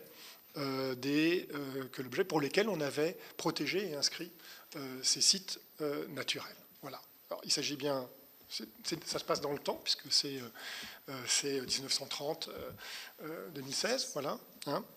Mais donc ça, c'est un premier point, et un premier point que je tenais, voilà, que nous tenions quand même à rappeler et à soulever, parce que c'est un point très important. L'avis simple ne permet pas d'assurer sur les zones à tension, les zones à tension urbaine, à pression foncière, la qualité, la permanence de la qualité pour lesquelles on a protégé des sites. Ça, il faut se le dire, il faut se le rappeler, puisque dans les questions qui me posaient, il y a évidemment la question de transformation de l'avis conforme en avis simple. Je pense que voilà, le sujet, c'est-à-dire que donner un avis pour nous, c'est donner un avis administrativement qui soit simple ou conforme, c'est le même travail et c'est le même investissement, parce qu'on le fait avec le même sérieux, en tout cas j'ose l'espérer. Voilà. Par contre, l'impact sur les territoires n'est pas le même. Par contre, on pourrait questionner le ministère en charge des sites, parce que finalement, les sites inscrits, c'est un objet qui date du début du XXe siècle. Autant le ministère de la Culture, peut-être par obligation, hein, en 2010, en 2012, en 2016, puis en 67, enfin auparavant, en 1900, a re-questionné, a remis en cause les procédures et les outils qui permettent de gérer le patrimoine architectural et urbain, autant les sites inscrits et classés, eux, sont toujours dans le même périmètre, dans la même économie. On pourrait se poser la question de savoir comment on gère, voilà, s'il faut toujours gérer ces sites de cette manière-là. Et en tout cas, peut-être commencer aussi par appliquer les conclusions de la loi biodiversité de 2016, qui avait établi qu'un quart, c'est quand même pas rien un quart, hein, qu'un quart des sites inscrits étaient irrémédiablement dégradés et méritaient de recevoir une procédure de désinscription. Voilà. Ceci dit, il y a déjà eu des vagues de désinscription. Oui. Bon, elles ont été un peu timides. Si on cherche à déléguer, mais pourquoi on rendrait pas, on n'userait pas d'ETP du ministère de l'écologie pour instruire des dossiers qui concernent le code de l'environnement, hein, en fait, parce qu'on travaille pour le ministère de l'écologie là. Mais oui, site inscrit, site classé. Donc, alors après, les fameux sites auxquels Fabien Sénéchal fait allusion, les sites urbains, ils sont inscrits, par exemple, le site historique de Lyon, il est aussi couvert en double par des abords de monuments historiques. Donc, il y a double emploi. Voilà, c'est ça qu'on peut faire émerger, c'est qu'il y a des protections qui sont inutiles à garder en doublon. Voilà. D'autant que si on a l'avis conforme par le biais des abords, ça ne sert à rien de continuer en ce sens. On n'a pas beaucoup de pistes quand même. Enfin, en tout cas, ce sont deux. On peut aussi se poser la question, mais on en a parlé tout à l'heure. Et d'ailleurs, vous aurez remarqué que parmi les différentes propositions ou pistes de travail là, que le ministère de la Culture a en cours, la question de j'en parlais tout à l'heure, hein, mais de la co-instruction, de la co-construction, ça c'est une vraie piste. C'est-à-dire qu'effectivement, on peut abandonner des choses, mais on peut aussi essayer de faire ensemble et de faire mieux ensemble. Emmanuel en a parlé tout à l'heure dans l'exercice, le travail fait avec le CAUE, voilà, dans ton département. Je peux citer la ville de Brest, par exemple, où il y a une tradition, j'ai exercé à Brest pendant quelques temps, une tradition de co-instruction, hein, des avis avec... alors évidemment, on n'est pas en milieu rural, c'est plus difficile en milieu rural, mais on peut quand même, voilà, on a quand même des EPCI, on a quand même des parcs naturels, on a quand même des CAUE, on peut aussi essayer peut-être d'imaginer des plateformes d'instruction, comment organiser cette co-instruction, généraliser cette co-instruction dont nous, on peut témoigner et dont on témoigne que ça fonctionne. Voilà, hein, parce que voilà, moi je disais, quand j'étais à Brest avec un service, c'est ce que tu disais tout à l'heure, avec un service instructeur qui, avec un architecte conseil qui préinstruisait ou déblayait le terrain, je veux dire, pour parler un petit peu directement, ben, ça permettait d'avoir des échanges sur l'essentiel, d'aller plus vite, d'aller plus en profondeur sur les dossiers, et pour le coup, le territoire en gagnait en profondeur d'avis. Voilà. Après, c'est aussi une question de compétence. Tout dépend de la nature de ces fameux sites. On est architecte, urbaniste de l'État. On n'a pas forcément des formations de paysagistes. À force d'acculturation, je pense qu'on finit par quand même savoir ce que c'est. Mais il y a certaines communes qui sont très démunies pour traiter de la valorisation de leur paysage, notamment au territoire rural. Et alors, les DDT ont aussi en leur sein la possibilité de faire appel à des paysagistes conseils de l'État ou des architectes conseils de l'État. Et ces vacations, lorsqu'elles existent, et moi je l'ai éprouvé, elles sont très efficaces et elles mériteraient d'être abondées davantage. C'est sans doute un relais très intéressant et c'est à peu près du même niveau. En tout cas, moi, quand je participe à des séances avec ces confrères-là, on produit vraiment du plus. Et ces dossiers-là, qui sont quand même épineux, parce que voilà, quand ça finit chez un sous-préfet et qu'il peut compter sur des experts que sont les paysagistes conseils de l'État ou les architectes conseils de l'État, il y a une légitimité à porter les messages de nos services d'une façon plus, comment dire, mieux accepté en tout cas, et puis qui donne des suites préférables. Peut-être que c'est le moment de passer au sujet suivant, puisque c'est aussi au sein des préfectures qu'on a des référents aujourd'hui, qui sont des sous-préfets désignés aux énergies renouvelables. Et lorsqu'on a des dossiers signalés, vous pouvez être sûr que c'est forcément avec l'architecte des bâtiments de France qu'on rentre en contact pour savoir pourquoi telle crispation, enfin, vous en parliez tout à l'heure, pourquoi tel endroit on peut. Bon, ça commence à être mis en marche et la planification écologique des territoires commence à s'orchestrer au sein des départements sous l'égide des préfets. Il y a aussi des COP auxquels on est conviés. Enfin, on est tous en train de s'acculturer là et on nous demande... Enfin, en tout cas, c'est pour ça que beaucoup d'entre nous avons passé ces concours. On est spécialiste du patrimoine, mais on est aussi architecte urbaniste de l'État et on est généraliste. On est des formes de... Donc, c'est une façon de faire l'aller-retour en permanence qui peut avoir un intérêt. Et cette question des énergies renouvelables, c'est surtout, en tout cas, on peut le voir comme ça, un prétexte pour parler d'aménagement du territoire d'une façon beaucoup plus, avec un peu de hauteur de vue et d'une façon plus collégiale, à un autre niveau. Et c'est pareil, les alliés qu'on peut trouver sur ces sujets-là. Alors, vous avez fait mention de ce guide-là que Benjamin nous a apporté, qui est un appui excellent pour parler avec les élus ou pour... moi, je l'ai partagé avec ma sous-préfète en charge des ENR. Je vais être très transparente avec vous. Elle a lu le guide, elle m'a dit, et l'instruction, elle m'a dit, en fait, rien n'est interdit. Mais tout n'est pas possible. Voilà. Donc maintenant, à nous, au sein des territoires, parce que ça, c'est un guide national, mais de voir comment, avec les élus, par territoire intercommunal, en faisant de la coopération entre les communes, voir comment est-ce qu'on peut avoir une réflexion, participer à cette réflexion, parce que l'usager lambda, si je peux me permettre, qui met un panneau solaire sur sa maison de lotissement dans une forme urbaine déjà dégradée, Est-ce que c'est là où notre place et la plus-value qu'on peut apporter se trouvent? C'est plutôt davantage dans la mutualisation, les centrales photovoltaïques, désigner, être en accord avec sur des territoires où peut-être il y a déjà moins il y a des surfaces improductives, il y a déjà moins d'enjeux de patrimoine et de paysage, et où là, voilà, ça permet de rassembler les forces à un certain endroit et de spécialiser. Mais c'est surtout de cette façon-là, par le biais du conseil, qu'on peut vous apporter des plus-values. Certainement. Et peut-être pour compléter, effectivement, ce guide, il faut le prendre pour ce qu'il est, c'est-à-dire c'est effectivement un guide, il ne prescrit pas, donc c'est normal qu'on ne trouve pas de règles dedans à proprement parler, mais quelque part ça recoupe aussi un petit peu du coup la suite de la question sur la cohérence qu'on peut avoir des avis d'un ABF à l'autre, d'un département, etc., et puis même sur l'animation du réseau. Ce guide, il ne prescrit pas tout simplement parce qu'il n'y a pas de doctrine. Il n'y a pas de doctrine ABF sur le territoire national, et heureusement effectivement qu'il n'y en a pas.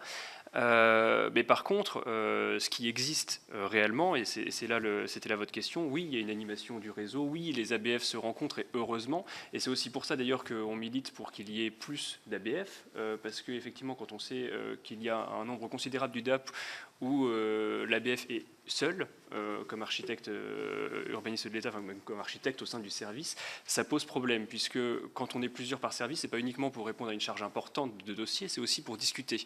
On en parlait tout à l'heure, effectivement, les avis, ils sont co-construits, on les fait ensemble, et on essaye d'avoir quand même, c'est pas qu'on essaye, c'est qu'on tient tout simplement des politiques de service qui sont communes, et même des politiques de DRAC, parce qu'on peut aller plus loin, en fait, c'est des réflexions qui sont portées au niveau départemental, mais régional. Les architectes des bâtiments de France se rencontrent via des collèges, via des réunions de services régionaux, etc., qui portent différents noms, mais effectivement, il y a des instances régionales qui nous permettent de nous rencontrer régulièrement pour aborder ces questions-là. Nous, en Ile-de-France, parce que là, je prends du coup notre exemple, on a eu pas moins d'une dizaine de réunions sur le sujet du photovoltaïque en 2023.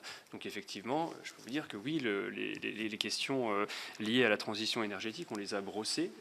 Et à la fin, il y a ce guide qui est sorti, donc c'est très bien, parce que ça a permis de mettre, j'allais dire, entre guillemets, pas un point final, puisqu'au final, en définitive, on continue à se poser la question, à se questionner dessus.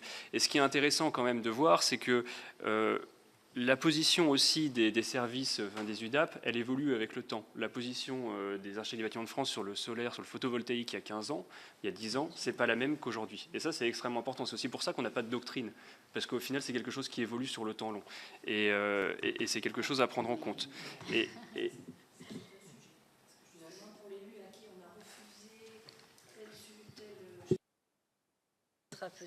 qu'après on lui dit oui. Oui, mais c'est normal parce que les matériaux, parce que la société évolue. Voilà, la société évolue, les matériaux évoluent. Je vais vous donner un exemple qui est un exemple que moi j'aime bien, pardon, c'est pour ça que je vous le donne, qui concerne les panneaux photovoltaïques. Il y a 10 ans, on demandait à ce que les panneaux photovoltaïques soient intégrés dans la couverture. Voilà, d'accord ? Intégrés dans le plan de la couverture. Et puis, parce que ça permettait de mieux les faire disparaître. Et puis on s'est rendu compte qu'en demandant ça, ça détruisait les charpentes, ça supprimait les ardoises ou les tuiles, enfin voilà, ça dépend de... Voilà, et que ces dispositifs-là ayant une durée de vie de quelques années, voilà, une dizaine d'années, voilà, à peu près, eh bien on se retrouvait 10 ans après avec un trou dans le toit, on avait perdu une charpente possiblement ancienne, voilà, parce qu'on n'avait aucun contrôle par rapport à ça. On avait perdu des matériaux durables qui pouvaient encore perdurer 70 ans, mais qui avaient été mis à la poubelle pour mettre des panneaux photovoltaïques. Et donc finalement, on est revenu en arrière. C'est pas qu'on est revenu en arrière, c'est qu'on a modifié notre appréhension du sujet. Et aujourd'hui, on demande à ce que les panneaux soient plaqués sur la couverture et pas encastrés dans la couverture. Bon, après, avec d'autres sujets qui étaient des sujets assurantiels qui sont venus par là-dessus. Et voilà. On pourrait donner un autre exemple, Fabien, qui est plus traditionnel, mais les recherches, la connaissance évolue. Et lorsque, au début des secteurs sauvegardés, les ancêtres des sites patrimoniaux remarquables, dans les premiers secteurs sauvegardés comme celui dont Lyon a pu bénéficier, au moment de ces grandes vagues de restauration, on y allait avec des enduits prêts à l'emploi. Un enduit à la chaux, c'est 5% de chaux minimum, enfin maximum, pardon. Aujourd'hui, on est dans des campagnes de dérestauration de ces campagnes de travaux-là, parce qu'on s'est rendu compte que les produits étanches avaient eu des effets nocifs sur les maçonneries. Donc, un avis de l'architecte des bâtiments de France de 1970, c'est sûr que c'est pas le même que celui d'aujourd'hui. On s'adapte et on essaye au gré. Enfin, Fabien et moi, on fait partie de la même génération d'ABF qui avons passé un concours il y a plus d'une vingtaine d'années. Depuis ce temps-là, il n'y a eu qu'un vent de réforme. On n'a connu que... Voilà. Donc, on est né avec la loi SRU, si on peut dire.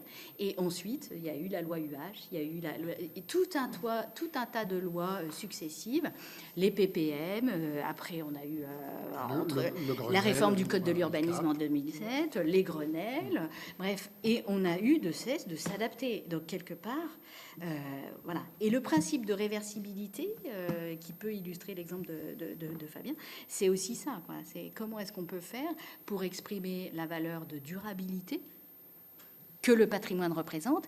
Et le patrimoine, ça n'est pas une ressource renouvelable.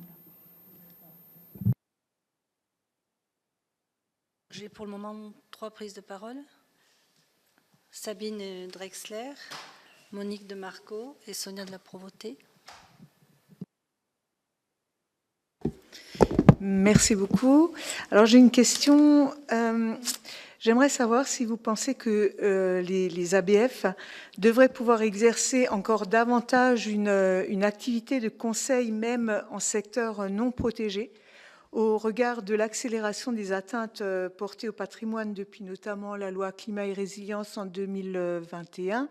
Et là, je pense notamment aux prescriptions d'isolation de façade ou de remplacement de menuiserie extérieure. Et donc, le cas échéant, comment y arriver. Et je voudrais savoir aussi si vous pensez, comme moi, qu'il faille systématiser l'inventaire, l'identification du patrimoine, de l'ensemble du patrimoine en France, y compris en secteur non protégé, pour pouvoir mieux, au regard de ce qui se passe, le protéger. Merci, Madame la sénatrice, pour cette question. Alors, Monsieur le Président, la FOM posera également une question après. Non, vous pouvez y aller. Par contre, il faudrait que d'ici 20 minutes maximum, ça soit fini. Merci. Écoutez, j'avoue que je n'avais pas osé, nous n'avions pas osé aller sur ce terrain-là, puisque les questions qui nous étaient posées étaient comment on fait pour réduire le périmètre. Donc je n'avais pas osé aller sur ce champ, mais qui est majeur. C'est le champ de la limite, et c'est la question. Moi, j'aurais tendance à dire, en l'état actuel des choses, malgré tout ce qu'on vient de se dire, ce qui se passe en secteur protégé est sous un contrôle partagé entre nous. Voilà. Donc on peut dire que, sauf à quelques exceptions près, il n'y a pas de gros dégâts qui sont faits et on est dans une situation de pouvoir transmettre, de pouvoir valoriser, de pouvoir dans les espaces protégés. Voilà. En dehors des espaces protégés, là c'est un vrai sujet. C'est un vrai sujet parce que les élus que vous êtes sont seuls, parce que les compétences ne sont pas toujours là, et on est bien d'accord. Et l'effet de seuil se fait d'autant plus fort qu'on a comme en ce moment, des phénomènes, on va dire, d'accélération de sujets liés à la rénovation thermique, qui vont avoir tendance un petit peu à tout balayer et à balayer les choses très vite. Tout à l'heure, on vient de dire, et ça c'est nous en tant qu'architectes qui avons tous été, enfin, ou la plupart d'entre nous ont été architectes libéraux, on a tous exercé plusieurs métiers, et donc on sait aujourd'hui que quand on fait quelque chose, 20 ans après, on peut en récupérer les conséquences. Voilà. Moi, j'ai participé dans les années 90 à la rénovation dans le cadre avec les ADIL, etc., des centres urbains. Je constate aujourd'hui que les travaux qu'on a fait dans les centres urbains ont, comme l'a dit Emmanuel, eu des conséquences, ont dégradé finalement le patrimoine parce qu'on n'a pas utilisé les bonnes méthodes, mais on pensait bien faire il y a 20 ans. Bon, mais voilà, cet effet de seuil, il est majeur. Les dégradations et le maintien de la qualité du territoire, on va dire ordinaire, on va l'appeler comme ça, même s'il n'est pas ordinaire en réalité. C'est un vrai sujet qui se règle au travers des PLU, au travers des documents d'urbanisme. C'est-à-dire que les outils sont là, mais il faut être en mesure et en capacité effectivement de les utiliser et et de les mettre en œuvre. Et donc ça pose la question de la compétence. C'est un vrai sujet. Moi, j'aurais tendance à dire que peut-être que la réponse qu'on a apportée tout à l'heure est une partie peut-être une partie de la réponse. C'est-à-dire que dès lors qu'on aura organisé des manières de co-gérer les territoires, de co-construire les territoires, avec les services des collectivités, avec les CAUE, avec les parcs, avec les compétences qu'on a sous la main, eh bien, peut-être qu'à ce moment-là, on pourra avoir une acculturation commune, une capacité pour l'architecte des bâtiments de France ou quelqu'un d'autre qui aura aussi ces compétences d'intervenir à l'extérieur, d'intervenir sur l'ensemble du territoire, de conseiller sur l'ensemble du territoire. Ce sont des choses que nous, on promeut. Moi, quand je vends un architecte, je ne le paye ni le vends, mais quand je vends un architecte conseil à une collectivité, c'est évidemment, j'explique que c'est pour faciliter le travail qu'on va faire ensemble, pour aider à mieux instruire les dossiers, mais j'explique aussi que c'est pour permettre aux élus et à la collectivité d'avoir un vrai regard qualitatif sur l'intégralité du territoire, y compris celui qui est en dehors des espaces protégés. Voilà. Oui, parce que pour compléter, la solution, c'est quand même... l'objectif, c'est pas de créer un territoire à 2 vitesses, là où le patrimoine serait surprotégé et le reste. Par contre, l'existence des CAUE, il faut absolument la défendre. Et il n'y en a pas dans tous les départements en France aujourd'hui. Donc ça, c'est fondamental. Vous avez aussi un fameux sénateur qui, je crois, va avoir aussi l'occasion d'être auditionné par vous, Yves Dauge, qui a fait un rapport que je vous invite à relire, dans lequel il plaide pour la création d'un corps, comme ceux des architectes urbanistes de l'État, mais à l'échelle des intercos. Et c'est vrai que ce qui fait un peu l'avantage, en tout cas certains élus savent s'en servir, d'un architecte urbaniste de l'État, architecte des bâtiments de France, c'est qu'il a ce recul, il n'est pas soumis aux pressions locales et aux groupes d'influence. Et on peut lui dire, bon, ça serait bien si vous donniez un avis défavorable là, parce que quand même... voilà. Mais au niveau de l'EPCI, ça peut quand même aussi présenter un intérêt d'avoir quelqu'un qui puisse être au service ou participer à cette plateforme d'instruction qui peut exister, pour laquelle les élus des petites communes ont tout intérêt à adhérer. Vraiment, c'est aussi une acculturation et une façon de voir le paysage d'une façon beaucoup plus homogène et consensuelle pour savoir où est-ce qu'on traite de ces sujets ENR et où est-ce qu'on a envie d'identifier le petit patrimoine communal, celui qui n'est pas le patrimoine national classé ou inscrit, et celui-ci qui fait l'attractivité du territoire même et pour lesquels les élus ont besoin d'être responsabilisés, mais avec les bons moyens et les bons outils pour le faire respecter. C'est aussi ça qui compte. J'ajouterais, je m'arrêterai là, non, mais simplement que l'Association nationale des architectes des bâtiments de France milite depuis très longtemps pour effectivement l'identification, la visibilisation des architectes au sein de la fonction publique territoriale. Nous militons pour la création ou pour l'élargissement de notre corps aux collectivités territoriales de façon, après, quelle que soit la méthode, peu importe, mais de façon à ce qu'effectivement ces fonctions, que les élus puissent vraiment utiliser, voilà, ces fonctions, ces métiers et ces compétences qui sont les nôtres. J'ajouterais, et c'était là une réflexion que nous avions eue pendant la loi LCAP avec un certain nombre d'entre vous, qui me disaient, mais les architectes des bâtiments de France, au bout d'un moment, ça devient compliqué, on comprend bien que votre métier est compliqué, est-ce qu'il ne faudrait pas que vous alliez voir ailleurs ?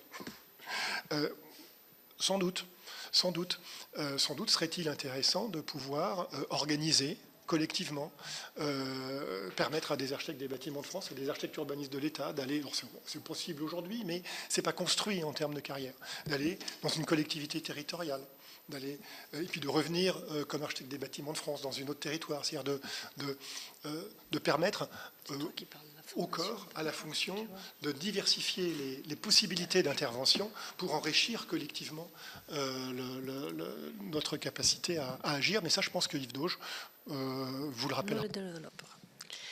Alors, ce que je vous propose, c'est que nous allons prendre les 3 questions à la suite, et comme ça, vous répondrez en bloc, parce que je suis inquiète et nous avons une audition après. Alors, je crois que c'était Monique, Sonia et Monsieur le Président conclura.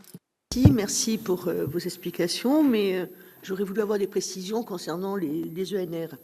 Vous avez dit « rien n'est interdit, mais tout est possible ». Et ensuite, j'ai noté « pas de doctrine, car ça évolue sur le temps long ».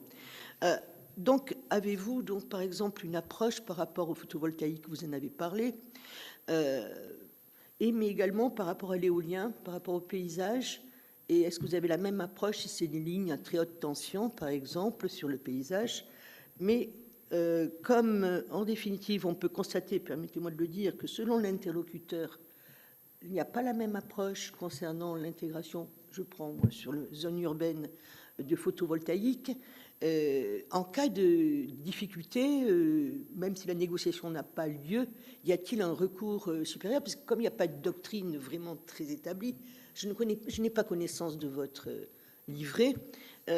Comment cela peut-il se passer? Est-ce qu'en cas de conflit, d'approche, il y a une instance supérieure qui serait vous, je ne sais pas, pour donc décider? Oui, alors, oui. Alors, Attendez. oui.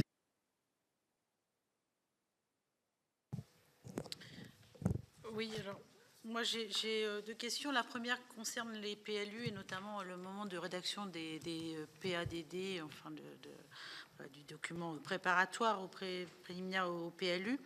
En fait, est-ce que vous ne pensez pas que les ABF pourraient être systématiquement consultés dans ce cadre-là pour que la question patrimoniale et paysagère soit envisagée au sein du PADD de façon systématique? Et puis après, chaque commune a ses qualités ou pas dans ce domaine et a besoin d'avoir cet accompagnement. Mais en réalité, moi je pense aux questions d'huisserie, de couleurs, enfin, tout un tas de sujets comme ça, de matériaux, de comment on fait une extension, ces questions-là pourraient être évoquées à ce moment-là, en quelque sorte, parce que si on réfléchit à la question patrimoniale de la commune, derrière, on réfléchit à ce qui est possible de faire, et déjà, ça limiterait, ou ce qui n'est pas possible de faire, peut-être plus simple en France de fonctionner comme ça, mais en tout cas, ça limiterait certains dérapages. Et ma deuxième question concerne l'assistance à maîtrise d'ouvrage que vous avez évoquée à un moment. Enfin, nous, on entend pleurer partout et appeler l'assistance à maîtrise d'ouvrage de la part des ABF dans tous les territoires parce que c'est un réel besoin et notamment parce que les questions patrimoniales entraînent souvent des complexités à la fois financières et à la fois techniques en matière de travaux, que ce soit de l'église non classée à tout un tas de sujets. Et donc, pour le coup, que les ABF puissent à nouveau exercer cette mission d'AMO, c'est vraiment quelque chose qui est demandé en lien, évidemment, avec la commune. Et du coup, le corollaire, c'est combien il vous faudrait de personnes en plus dans vos services pour pouvoir retrouver cette fonction. Merci, Madame la Présidente.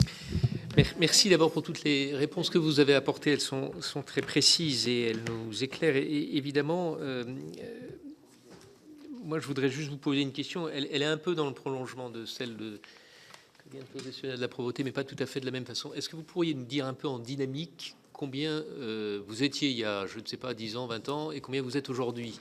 Et dans le prolongement de cette question sur l'attractivité de vos métiers, on entend dire qu'il y a plus de difficultés à recruter, qu'il y a moins de candidats au concours.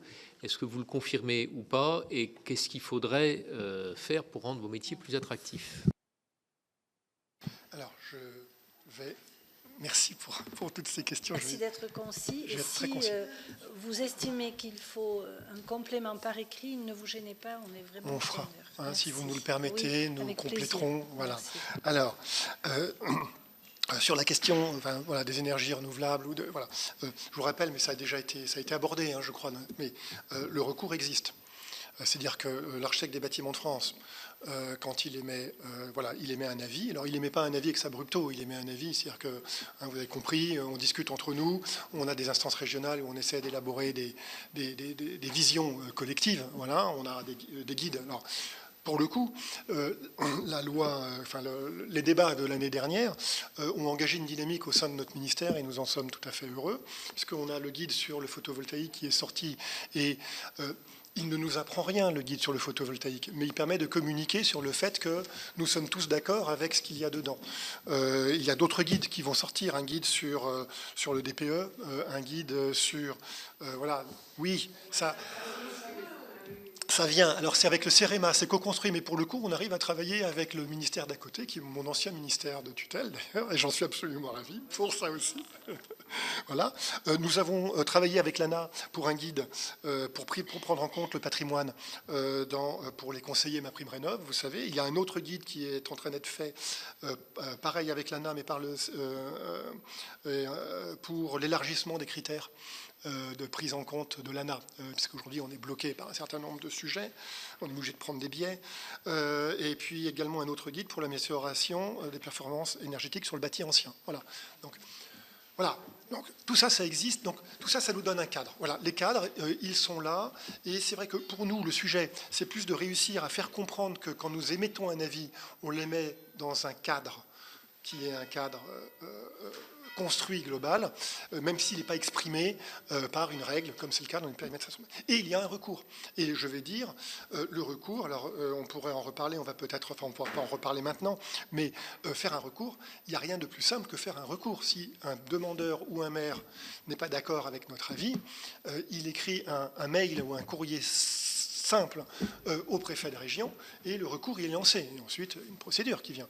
Mais faire un recours, c'est très simple. Et ensuite, vous en avez débattu, puisque je crois que vous avez eu le sujet avec M. Montgolfier et puis avec les représentants des élus auparavant, mais ensuite il y a effectivement la possibilité de faire appel aux médiateurs, etc. Ce sont des systèmes qui fonctionnent. Attention, ce sont des systèmes qui fonctionnent, mais qui sont chronophages. Donc pour nous, l'objectif, c'est quand même bien de ne pas rater la première marche, qui est celle de la concertation et de la conciliation, si on veut l'appeler comme ça, parce que quand on est rendu au stade du recours, pour le coup, on perd beaucoup de temps, et c'est du temps qu'on ne donne pas en amont. Voilà. Alors, sur la question du PLU et... La question de l'éolien, des hautes tensions, etc. Ça, c'est souvent des dossiers d'infrastructure très importants qu'on ne peut pas rater en amont. Donc, en général, entre services de l'État, ils sont abordés en consultation préalable. On peut aller avec j'en parlais tout à l'heure, les architectes conseils de l'État, les paysagistes conseils de l'État sur les sites pour examiner. C'est souvent des dossiers dont l'ampleur nécessite et impose la consultation de la commission départementale de la nature, des sites et des paysages, sous l'égide des préfets. Et notre avis, il est consultatif dans cette enceinte. Bon, après, il y a des schémas, des SRADET, il y a aussi des planifications dans les documents d'urbanisme qui font un certain nombre, qui font état d'un certain nombre de projets d'implantation. Donc, on est impliqué, mais notre avis n'est pas déterminant. Ce sont des avis simples. La question liée au PLU et au PADD. Alors, dans le cadre du port... Pardon ? Oui, pardon. Voilà. Alors, en fait, nous, c'est le préfet qui exerce le porté à connaissance auprès des collectivités. Donc, nous faisons une contribution en tant que personne publique associée, nous faisons une contribution au préfet qui l'intègre dans la vie des services de l'État. Voilà administrativement comment ça se passe.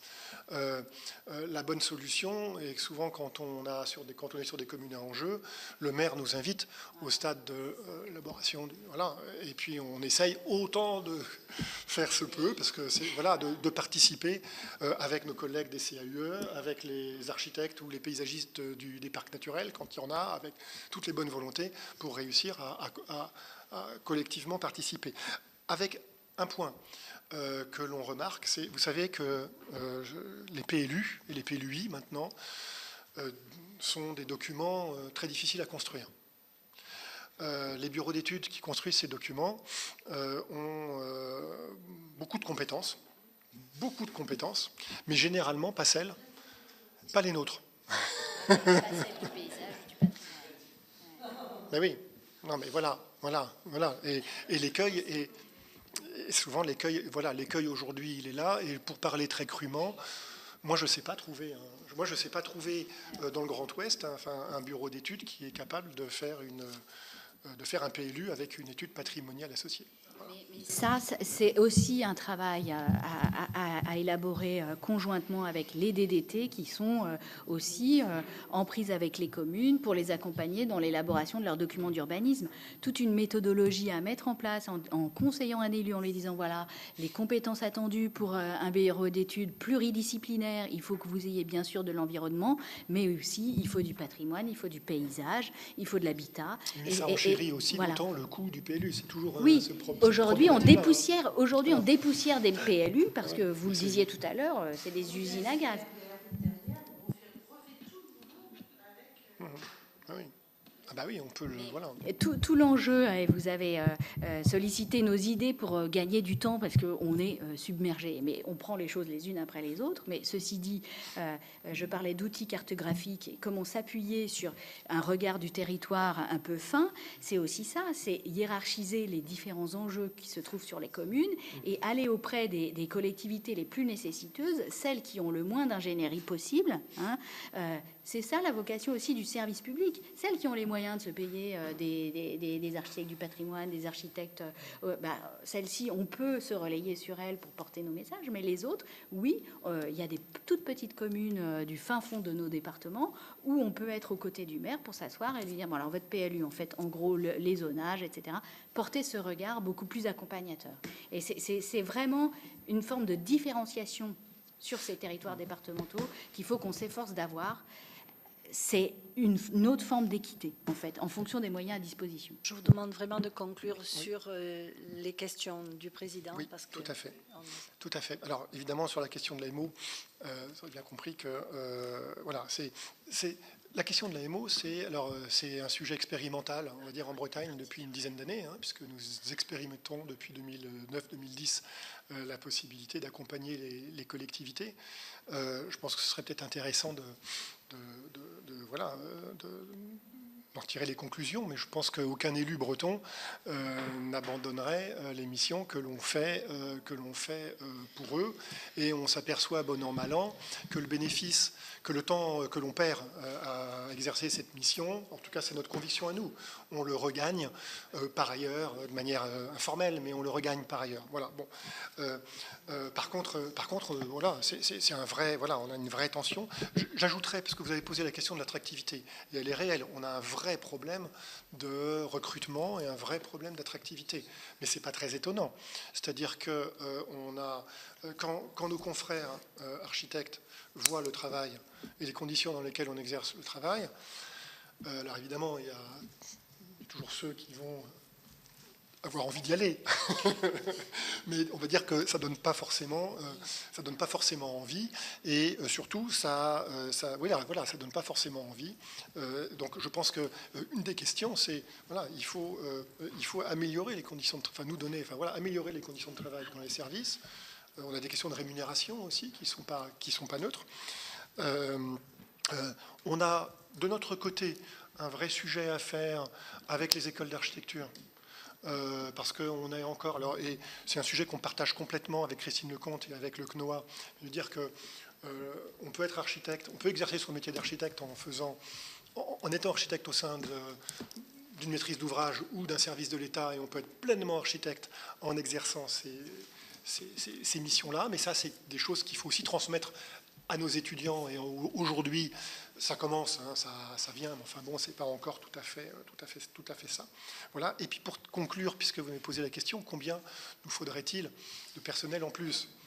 Alors, l'association a fait un sondage dans lequel nous avons posé à nos adhérents la question de savoir combien est-ce qu'il leur faudrait d'ETP, hein, pardon de parler en langage fonctionnaire, mais d'ETP en plus pour exercer l'ensemble des missions.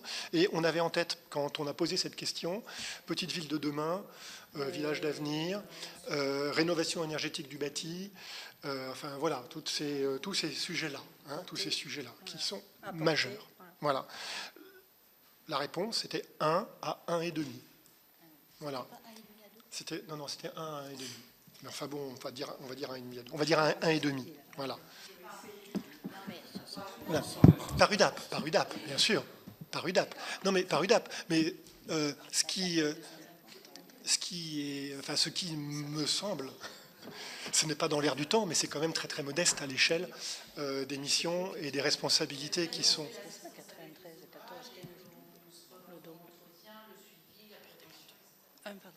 Voilà. Par département en plus, c'est ça que vous dites. Oui, c'est ça. Globalement, par département, s'il faut faire la chose, enfin voilà, c'est un et demi en plus. Vous nous le remettez par écrit, ça, s'il vous plaît. Merci à Monsieur le Président d'avoir posé la question.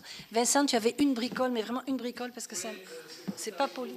Ce qui se dit en termes de concurrence interne au service de l'État sur des métiers comme le vôtre et des métiers connexes. Alors, vous êtes une association nationale, pas un syndicat. Non. Néanmoins, vous pouvez sans doute nous éclairer. J'avais cru entendre lors d'auditions liées à ma mission de rapport budgétaire, à ma mission culture, à la commission des finances, qu'il y avait une concurrence entre certains ingénieurs de l'État ou architectes qui étaient mieux payés dans certains ministères, et quand vous êtes passé d'un ministère à un autre, peut-être que vous vous éclairez, et que du coup, il y avait une concurrence qui n'était pas au bénéfice de la culture. Absolument pas. Absolument pas. C'est tout à fait exact. Et ce qui vaut pour les architectes, urbanistes de l'État, vaut pour les techniciens, pour les ingénieurs, pour tous les corps techniques. Voilà. Donc c'est un vrai. C'est un vrai sujet. Du coup, il y a les vacances. Il y a des postes vacants toujours, mais voilà, il y a des passerelles, il y a une vraie concurrence, mais oui, non, les différences de rémunération sont très importantes entre nos deux ministères. Sont très importantes entre nos deux ministères. Je parlais de moi librement, mais quand je suis passé du ministère de l'Équipement, qui est à l'époque ministère de l'Équipement, au ministère de la Culture, j'ai eu la chance, mais c'est pas le cas, c'est pas toujours le cas. Enfin, voilà, j'avais réussi à négocier et de conserver ma rémunération. J'ai mis 10 ans pour retrouver une progression de carrière. Voilà.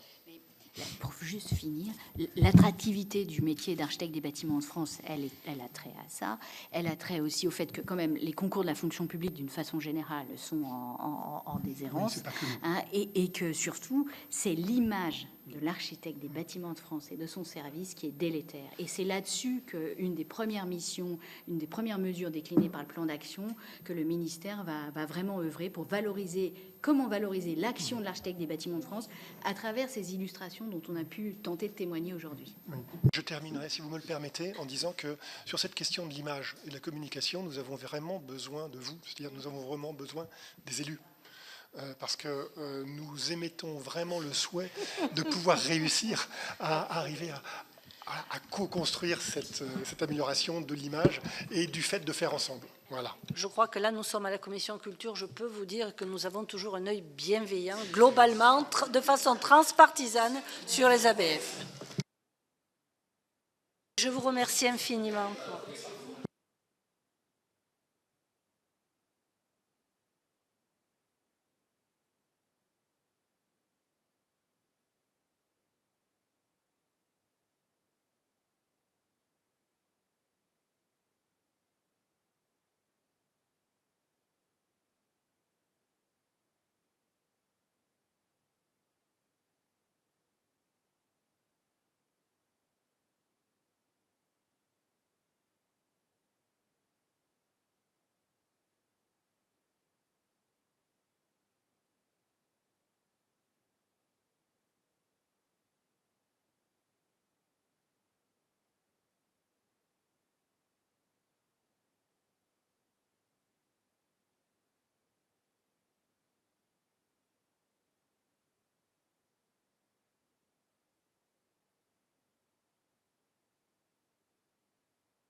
vraiment toutes nos excuses.